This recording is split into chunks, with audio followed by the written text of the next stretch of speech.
All right, welcome to this week's video. This one is going to be a juicy one. I hope you enjoy it. This one is all about the snack food industry, food marketing, and trickery. When we were helping our clients shape a diet that is in supportive of their goals, we often talk about eating whole foods. And the fact that we have to call these foods whole foods tells us that something is going on with the food that we consume and the food that we are being sold. People have gone from consuming natural foods to foods that are high in sugar, fat, and salt content. It is these processed foods that we often refer to as snacks. And over the last century or so, our snack options have greatly evolved and changed. So let's have a look at that evolution. So in the early 1900s is when we started to see snack foods start to be created. They weren't really around before then. Talking like the first Oreo, the first chips, those kind of things. So they were created and brought to market in the early 1900s, talking like 1920s, 1930s. I believe it was in the 1930s that the first potato chip was actually created and brought to market. And then it was during the wars that we started to see some snack foods like Tootsie Rolls, M&Ms, and those kind of foods that soldiers could pack with them and use as an energy source. After that time is when we saw the massive growth in the snack food industry, as well as fast food chains, talking like pizza, burgers, all that, but also like the Doritos and the cookies and the crackers and all that stuff really took off at that time. And then in the 1970s, the women started to enter the workforce, and there was a greater emphasis on packaged foods that we could take with us to our jobs and to send with our kids and all that stuff. So that's kind of where that came from. And then, as we know, the last 20 years or so has been a massive, massive growth in snack food companies, food products. As you can see in our grocery stores, the options are just literally endless, and ours aren't even that bad. If you go to the States, there's literally an entire aisle of Pop-Tarts. Like, same with Oreos. There's like, I don't know, 80 different kinds of Oreos. The amount of snack food options and how they process foods is just unbelievable at this time. So what happened between the time that snack food was starting to get going and now? Well, you might be surprised to know that it has a lot to do with the cigarette industry. So I think it was 1964 is when Surgeon General came out and said that cigarettes are possibly not good for our health. And it was in 1966 that the first warning label was on cigarettes, saying that cigarettes are linked to cancer and they're also addictive.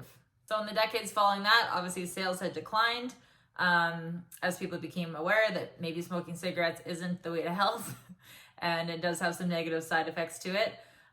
So one of the major companies, you may be aware of Marlboro Cigarettes. They are made by Philip Morris, which is a massive, massive company. They purchased General Foods in 1985 for $5.6 billion, which was at the time the greatest acquisition outside of any oil acquisitions. So that $5.6 billion, like that is massive. That just tells you alone there's a lot of money to be made in the food industry. So that company purchased General Foods, which you would know as General Mills. And if you look up, just go to General Mills website and look up all the brands that they own. It's almost all of them. It's crazy. And that company also owns Kraft Foods, which whatever ones aren't under the umbrella of General Mills is probably under the umbrella of Kraft. So this one company owns a massive, massive, massive share of the food industry. Next up, we have R.J. Reynolds Tobacco Company, or RJR Nabisco. This is the same parent company, basically, and they were the company who had Camel cigarettes. Now, this company was under a lot of scrutiny because of the Camel character that was a cartoon character that was said to be marketed towards kids. They denied that, of course, but that was something that was largely scrutinized at the time. This company owns some of the most well-known cookies and crackers in our food industry, such as we have Chips Ahoy, Oreos, Newton's, Ritz, Triscuit, Honey Maid, Velveeta, Wheat Thins, Premium Saltines, etc., etc. You are probably aware of most of the products that are made by Post and Christie. They are under this company. So back in the day when these tobacco companies were marketing to all people to smoke cigarettes, they were using colors, flavors, and marketing techniques to attract like young people to get them to be future smokers. And they applied these same strategies to their food and drink businesses. So a lot of those companies I mentioned also are the parent company of like Kool-Aid, Capri Sun, all those drinks as well. I just want to read a little snippet from an article that I had read. Executives in the two largest US-based tobacco companies had developed colors and flavors as additives for cigarettes and used them to build major children's beverage product lines, including Hawaiian Punch, Kool-Aid, Tang, and Capri Sun. Even after the tobacco companies sold these brands to food and beverage corporations, many of the product lines and marketing techniques designed to attract kids are still in use today.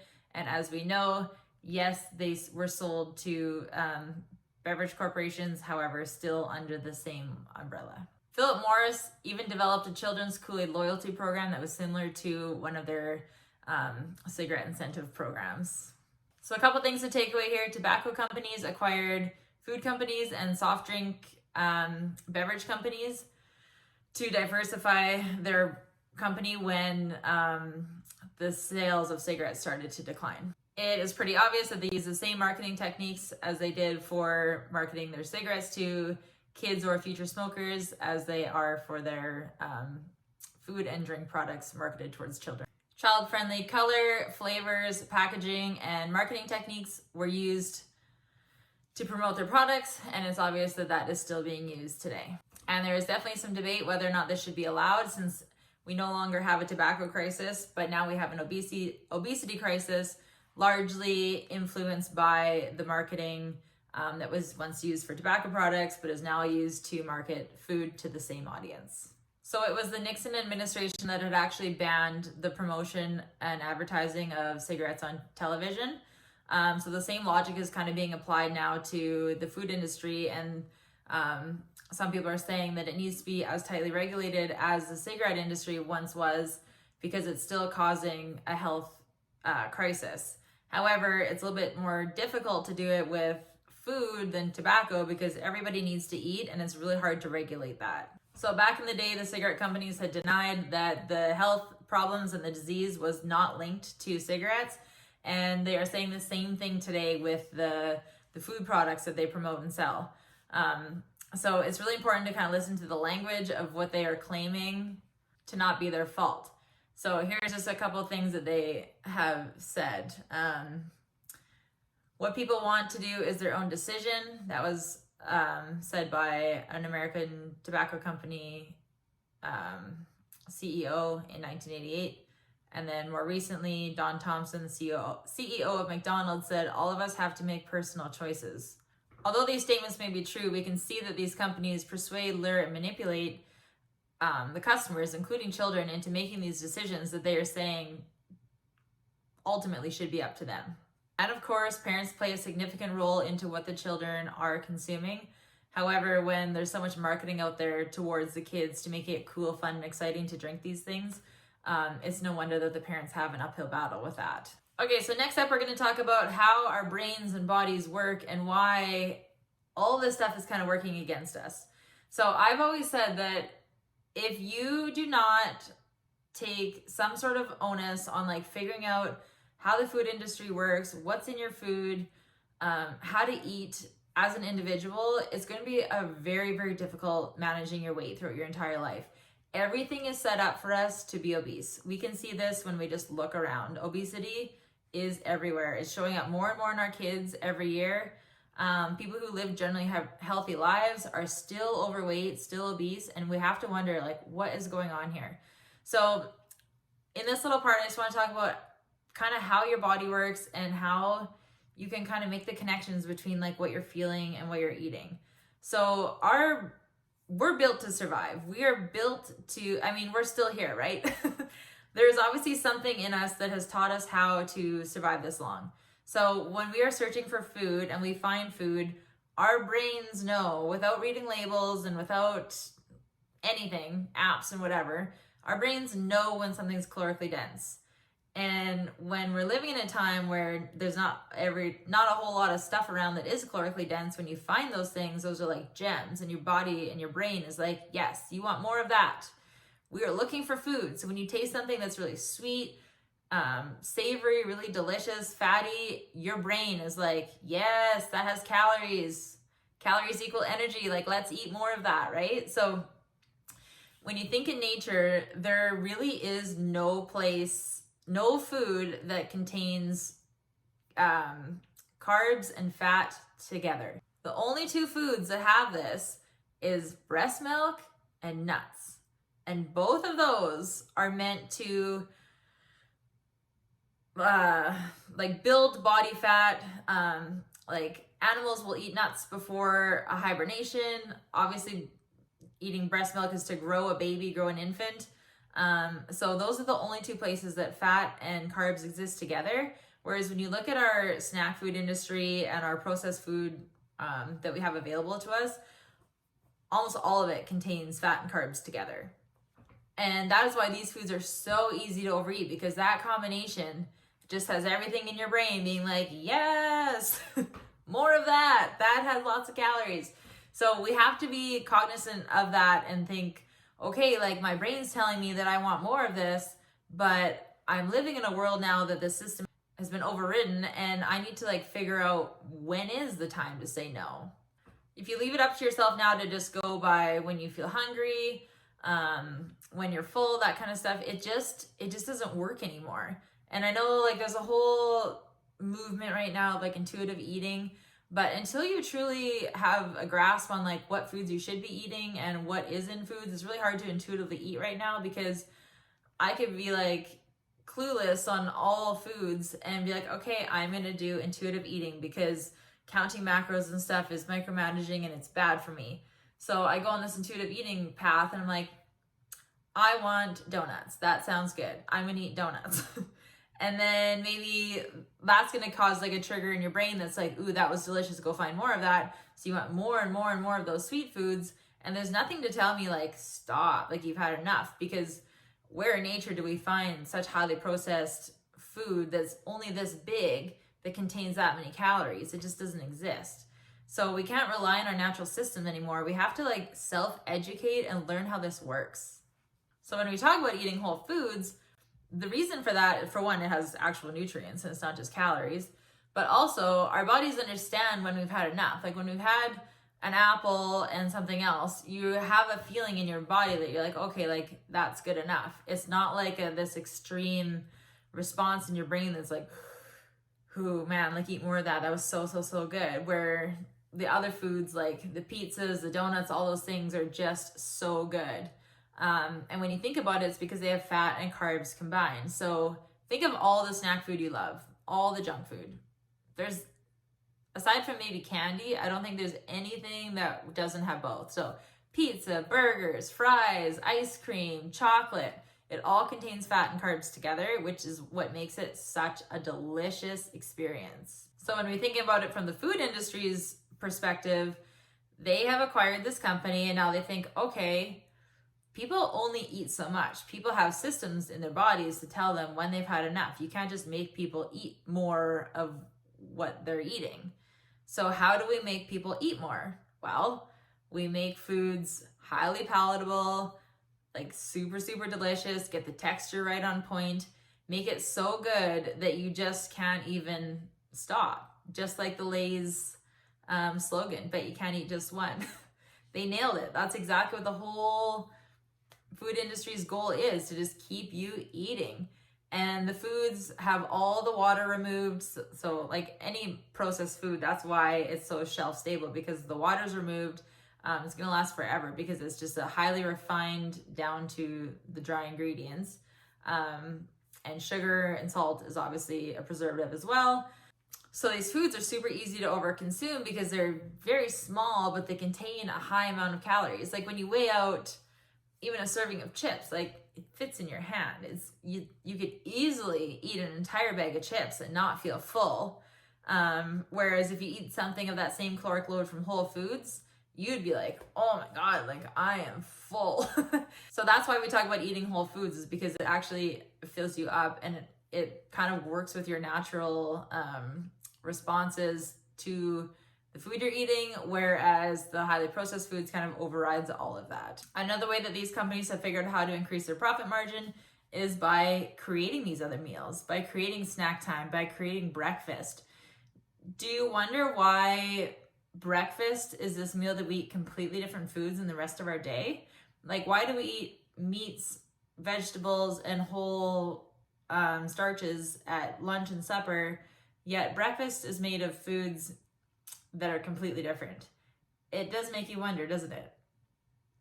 And it's because these companies have just designed this food and has run this marketing campaign. Just think of all the breakfast type food commercials that you've seen in the past, and even just pay attention going forward. Like, listen to the language that they use. And we've been like fed this talking point of breakfast is the most important meal of the day. Where'd that come from? Why is breakfast the most important meal of the day? Is the most important meal of the day eating cereal and bagels and high sugary foods? I highly doubt it. Where did that come from? So I encourage you to rethink breakfast, and don't think of it as like, I have to eat breakfast foods at breakfast. You can eat whatever you want. You can eat chicken, you can have salad, you can have rice and shrimp, you can have whatever you want at breakfast. Eggs are obviously a breakfast food because they're very convenient and fast, but that is not a high sugary processed food that has been marketed at you from a food company. So I encourage you to rethink breakfast, and don't let these food companies pressure you into what you choose to eat at any of your meals. Food companies have food scientists that their job is literally to make the food as best as possible. Same with chefs in a restaurant. Their job is to not think, oh, how can we make this meal healthy for the next person coming in? The number one goal is to get repeat customers, make them really enjoy it, and make them want to eat more of it and eat it again. So the food is created so it's so delicious you can't stop. It's created to hit every pleasure center in your brain, so your mind is like, keep eating that, we want more of that. It's very calorically dense with low amount of volume, so it's easy to actually physically overconsume it without having a signal to your brain to say that you're actually full, you've had enough. And then there's also the food marketing to make food fun, look exciting, cool to eat it. There's like culture around it. And then lastly, there's also the whole marketing to you to play on your emotions. So I would encourage you all to just pay attention to this next time you're watching any type of ads. They're going to play to your emotions to make you want to purchase this food. So a perfect example is McDonald's and the Happy Meal. So they start young, they start training us very, very young. They are very smart.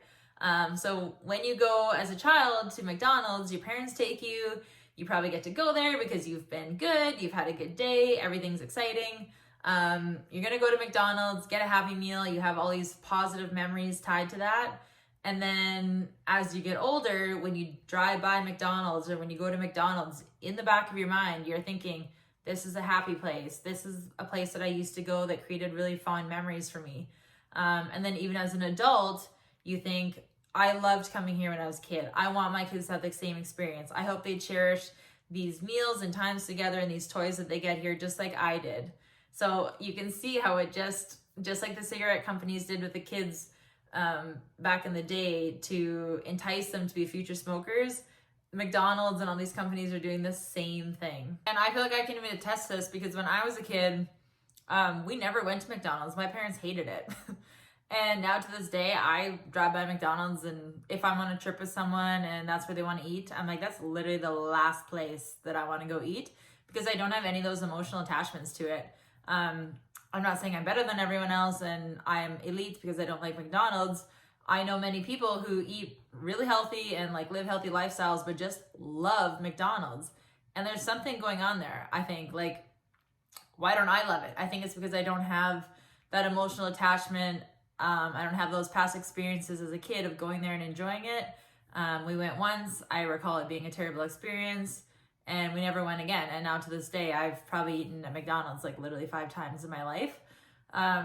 So I think it is important to just, especially you guys who are parents, think about what you're doing and how this is like setting your kids up. And I'm not saying that you have to like take everything fun away from your children, but just be aware that like the things that you are setting up around your kids to be like pleasant experiences, just ask yourself like, are these healthy experiences that I want them to continue throughout life?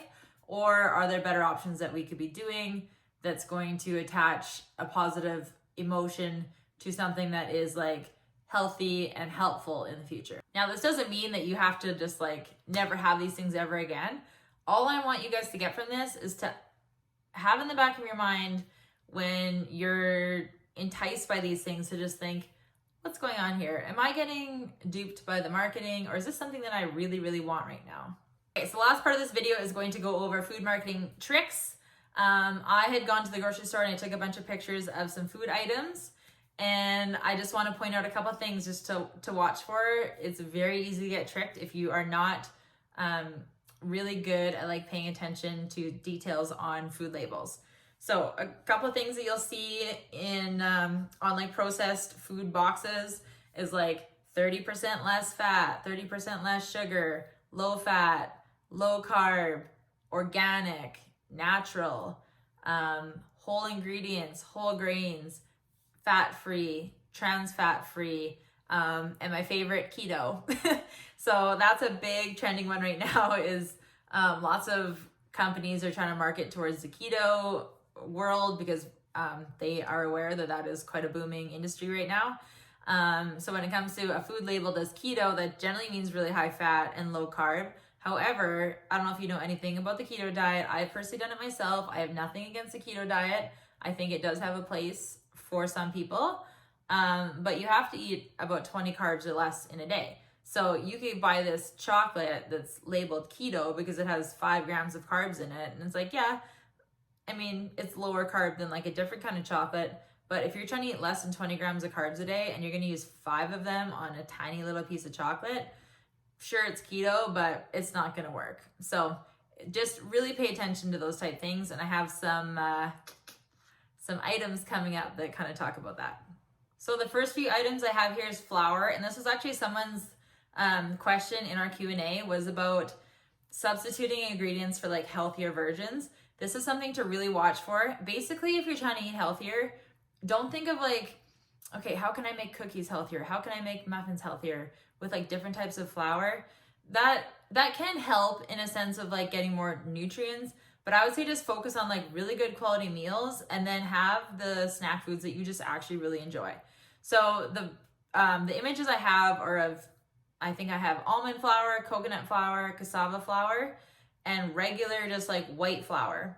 So cookies made from flour are probably going to have less calories actually than a cookie made of like a health food type flour. Now you can make cookies with like substituting, I shouldn't say just cookies, but like baking in general, substituting like oil for applesauce and like oil for Greek yogurt and those types of things. That for sure is going to help make it like less calorically dense. But just changing the flour into a healthier version of flour is not going to do anything. If anything, it's going to make it have more calories. So if you look at this, at the flour labels, I'm going by memory, but I believe a serving of wheat flour was 110 calories. And also pay attention to the serving sizes because the serving size of regular flour is much larger than the serving size of the almond flour, and they're doing that to trick you.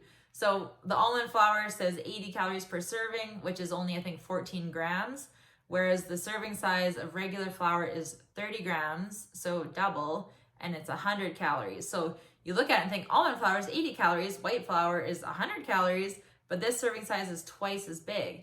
So if you use the same amount of almond flour, the almond flour is 160 calories versus the 100 calories of the white flour. So that's something to watch for. Okay, next up we have the ice cream and the yogurt section. If I could figure out how to do a voiceover on images on this video, I would have done that, but I cannot figure it out. So I have a bunch of pictures that are going to come up, and just have a look at the labels as they scroll through. I have them all noted here on their calorie load. So we have good old regular vanilla yogurt, that's 100 calories, and these are all, I figured it out to be the same serving size, because you'll notice the higher calorie foods will have a lower serving size. So the higher calorie ones had a serving size of half a cup, and the lower calorie ones have a serving size of 3/4 of a cup. So these are all figured out to be 3/4 of a cup, so they're all equal. So vanilla, regular old pail of vanilla ice cream is 180 calories. The Chapman's yogurt one is 150 calories. So that one is quite a bit better, actually. There's a keto little ice cream one that is 270 calories. There is a coconut organic ice cream that is 360 calories. And then Ben & Jerry's is 465, which they have no shame there. They know that they are a treat food, and they do not try to market it as healthy or anything. They are honest about their marketing. There's a chickpea ice cream, which is 170 calories. That one's actually quite low in comparison to the other ones, but about the same as regular vanilla ice cream. Higher than the yogurt one. And then we have the Halo Top ice creams, which are sweetened with sugar alcohols. It's a lot like a protein bar sweetened with like artificial sweeteners, that kind of thing.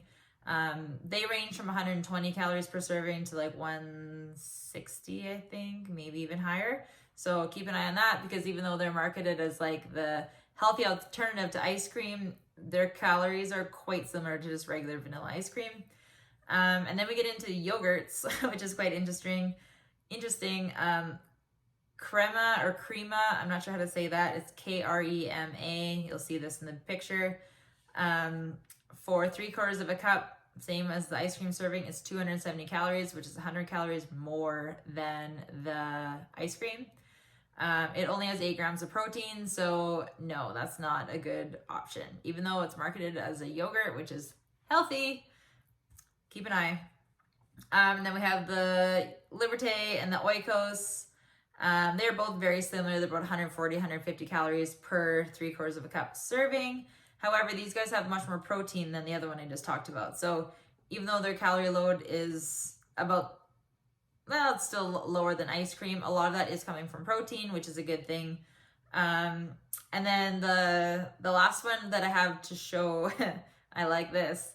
One of the yogurts is 30% less sugar, and it's very clearly marketed that right on the front. But if you flip it around, the one that is regular has 17 grams of carbs, and the 30% less sugar one has 15 grams of carbs. The regular one has 15 grams of sugar, and the 30% less has 12 grams of sugar. So super marginal, ridiculous amounts that do not matter. So even though it's like, ooh, 30% less sugar, 30% less of 15 grams is insignificant and not even worth putting on the label. They just have it there, so you buy it. Okay, next up we have chips and crackers. And I truly hope that I'm not disappointing you guys with this video and breaking hearts. I just think it's really important that we understand how to read these things and not get tricked by this, because it's honestly so tricky. I still get tricked by it. To be honest, when I made this video, I bought the Lay's Poppables because I read the label. I thought, yeah, same amount as chips, just like usual, but I figured the serving size would be like much larger. But once I bought them, it wasn't. It was disappointing. And I was like, damn it, the irony of getting tricked while making a video on food trickery. Okay, so this one may blow your mind. Okay, so I have a whole bunch of different chips and crackers and of the like. So the first one, I have sweet potato chips. That's something that you say, oh, sweet potatoes, those must be better than regular chips. They have 280 calories per serving, and every one of these servings that I figured out is 50 gram serving. So it's all apples to apples. So sweet potato chips, 280 calories per serving. Miss Vicky's, 260. Old Dutch salt and vinegar, 250. So all of these are less than the sweet potatoes so far. And then I have some pictures of popcorn. Popcorn actually is a better one. It's best to make it yourself because then you can control how much butter goes on it. However, bagged popcorn can be quite convenient. And although it has more calories in the 50 grams of popcorn is like a lot compared to little 50 grams of chips. So 50 grams of popcorn is 280 calories, but that's 7 cups. And that was the one I have pictured. And then Bad Monkey popcorn, which is like my new favorite thing in the world. I hope the co-op continues to get it because it's the best popcorn I've ever bought. For 50 grams of that, it's 250 calories. But that is a very large serving, as I had mentioned. And then Smart Pop, if you were to just buy it, microwave it, and not put anything on it, it's 160 calories per 50 grams, which is not a lot. That's 8 cups of popcorn. Okay, and then the crackers, healthy crackers, right? Wheat Thins, 225 calories per serving. Now this one was interesting because there was regular Wheat Thins and then there's 37% less fat Wheat Thins, which I turned around and the fat went from 4 grams to 2.5, which is all right. But the questionable thing is that the carbs was almost identical. It was slightly higher in the less fat one, which is typical, but the calories were the same. So more on this later, but the regular Wheat Thins and the 37% less fat Wheat Thins were both 90 calories per serving for the same size of serving. Very questionable. So I figured out all the macros on that, and the regular one actually came out to 96 calories per serving, and the other one came out to 86.5 calories per serving. But it just goes to show that even though it says less fat, doesn't necessarily mean less calories in general. So typically, if there's more, if it says less something, like less fat or less carbs, there's always going to be more of the other. So if it's a less fat product, it's going to have more carbs. And if it's a lower carb product, it's going to have more fat. It always works out that way. Find me something that doesn't and I'll be impressed. So yeah, I'm just touching this right now so I don't forget. So food labeling, there's quite a lot of like weird rules around it. You only have to list things that meet like a certain amount of like a minimum requirement. So if your food only has like a very small amount of carbs, you can actually label it as 0 carb with a really tiny serving size. And I'm going to go over this later with the canola oil. But this is a perfect example of this because the macros did not equal out to the calories, and that is because of food labeling is not 100% perfect. So if you're thinking that you're buying processed food and you're eating exactly what's on those labels, you're not. Veggie Crisp, my favorite. It's made of vegetables. It's got to be healthy. 216 calories per serving. That is not a whole lot different than any of these other chips and popcorns and such. And then we have Ritz crackers. A regular serving of Ritz is 230 calories. Sorry, that's a lie. Regular serving of Ritz is 250 calories, but they have these baked Ritz chips that are 230 calories per serving, so 250 versus 230. However, on the packaging of the baked Ritz crackers, it says 1/3 of the fat compared to all leading regular brands of chips or whatever. I don't know what it said, something stupid like that. So I was like, okay, let's look into this. And yeah, it had less fat. So most servings of chips was like 17 to 20 grams. This one only has 8, but the carbs are way higher and the calories are the same. Some food labels will make their serving size so small that they can actually put 0 calories and 0 carbs, fat, and protein on their nutrition label. This is a perfect example. Any like PAM, any type of aerosol like oil spray often does this. Also, a little tip I learned because we argue about frying pans all the time. This stuff contains silicone and ruins your pans. So 0 calories. Wow, imagine that. Oil that has 0 calories.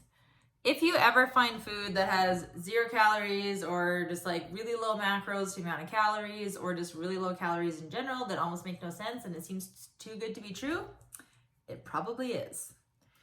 So this is for a 1/4 second spray. Who can spray this for a 1/4 second? That sounds really hard. So a 1/4 second would have a fat content low enough that they don't have to put on the label. But if you sprayed this for a second, the fat content would likely be high enough, even half a second, I bet, the fat content would be high enough that they would have had to list it on the label. So most people use this in a pan, they go, it's like 3 seconds. So that could easily be 100 calories, if not even more. I'm not even sure. I'm not sure how much comes out of these. I don't personally use this. But yeah, watch for that trickery. Okay, the last section we're going to talk about is the snack bar food. So granola bars, chocolate bars, protein bars, Pop-Tarts, that kind of thing. So buckle up. Okay, so I figured out all of these to be the equivalent of 35-gram serving. That's what a Fiber One bar is, you know, like the oat and chocolate chip type Fiber One bar. Those are 35 grams. All the bars really ranged in the size, so that was really tricky to figure out like kind of which ones were higher calories and which weren't. But I figured them all out for 35 calories. So Fiber One is our baseline. It's 130 calories per bar, per 35 grams. Then we have the Nature Valley Crunchy Oat and Honey. You'll see oat and honey a lot because those things sound healthy. They're 160 calories. Sweet and Salty Almond, also Nature Valley. Those are also 160. This one says on it, bursting with nuts, because with the keto being very popular, nuts are very popular. However, nuts do contain enough carbs if you eat enough of them. And nuts, honestly, are just so calorically dense. It's something I would never, ever snack on. Like 4 almonds is like an intense amount of calories for the amount of food that you're eating. I would just only ever put those on like on top of a food dish, like a salad or like a Thai noodle bowl, something like that. Otherwise, I wouldn't snack on nuts. Made Good, this is one that's supposed to be like a low calorie, healthy type version. This is 145 calories. This serving size was very small compared to the other ones. So Made Good will look really good on their food labels, but their actual product is tiny. So Fiber One bar, 130. This one is 145, even though on the label it was only 100 calories. The Kind Oat and Honey bars, they're 150. Cliff bars, 133. So that's very similar to a Fiber One bar. However, they're really dense. So a serving of a Cliff bar is 68 calories. They are marketing as an energy bar, so they are not trying to say that they're low calorie at all. They're quite dense. And then Love Good Fats, those are 160 calories. Pop-Tarts are 134 calories. It is the same as a Fiber One bar, less than Nature Valley, less than the Made Good, less than the Kind bars. So, yep. A serving of Pop-Tarts is listed as 370 calories because there are 2 of the things in one package. They're 96 grams. So quite a large serving. Like, I don't think most, well, I mean, shouldn't say that, but most people aren't going to eat 2 of those at once, I don't think. The Trail Mix bars are 140 calories. And then we get into, I just have 2 protein bars here that I looked up. So same 35 gram serving. A Built bar would be 93 calories, and a Carb Killer bar would be 128. So I just have them here right now. Maybe I just won't put them in the video. So this one is 128 calories per 35 grams, and this guy is the 93. And also keep in mind that these calories are coming largely from protein. And then I also looked up the Snickers bars, like not the protein ones, just the real full-on chocolate bar. For a 35 gram serving, it's 168 calories. An Aero bar is 183 calories. These are definitely higher than the granola bars, but not a whole lot. My point being is that you have to take into account the calorie load, because if you're eating these other foods thinking that you're making really healthy decisions, but you actually want to be eating the other foods and you're like restricting yourself from those foods, there's almost no reason, because the calorie intake really isn't a whole lot different. Sure, there could be like more healthy ingredients in those, but let's be honest, we're not eating protein bars to get like a tiny little bit of the micronutrients from them. You should be getting that from like the vegetables that you're eating and the whole meats that you're eating, like the whole food starches, like potatoes and all that. Get your micronutrients and your health food from those full meals, and then your snack food can be just food that you like. That's the point that I'm trying to get across here. And then the last one I did was Welch's Fruit Snacks, comparing to Sour Patch Kids. For a 40 gram serving, the Welch's Fruit Snacks were 127 calories, and Sour Patch Kids were 150. So not a whole lot of difference there. The sugar, however, was quite different. The carbs, not so much. So the Welch's have 30 grams of carbs, whereas the Sour Patch Kids have 36 grams of carbs. Not a whole lot of difference in carbohydrate, which we all know, as of my last video, is going to break down to glucose and fructose in its most simplest form. But the sugar comparison is quite different if you are trying to keep sugars lower, if you're feeding these to kids or whatever. But again, this is still going to break down to the same thing. So 18 grams of sugar in the Welch's versus the 31 in the Sour Patch Kids. So those are a whole bunch of food products. I hope you just kind of seen from that of just getting a grasp on like, oh, okay, the food labels are tricky and you really have to pay attention. Make sure you're comparing actual food sizes. If you see things that are like 100 calories per serving or like low calorie, whatever, kind of marketed towards like a fat loss person, then just keep in mind, like, what's the serving size? Like when this actually compares out, like how does this make a difference? The serving size, if it's like a health food, should be much large, like the volume of it should be much bigger. If it's smaller, it's just a marketing trick. So I hope you take all that and you learn something from it and you become a wise food ninja in the grocery store, not getting tricked by these food companies' marketing tricks.